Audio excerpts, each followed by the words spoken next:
Hi, I'm Blaine Burley with Plotmaster Systems, and this week we're going to be talking about the importance of proper preparation for planting wildlife food plots.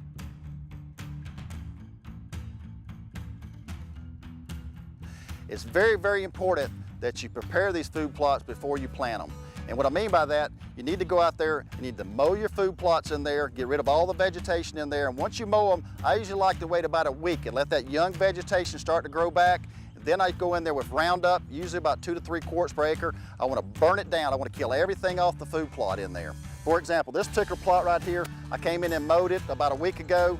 I just sprayed it with Roundup. Now it's starting to kill off some of that vegetation. I don't want to plant right now. I want to wait at least 2 or 3 weeks, let it kill this vegetation in there, kill these plants in there. It'll be much easier to till this plot and plant it.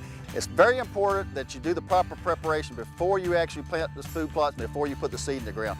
It'll take you a lot less time and a lot less effort. That's your management tip for this week. For more information on planting wildlife food plots, you can go to our website at plotmasters.com.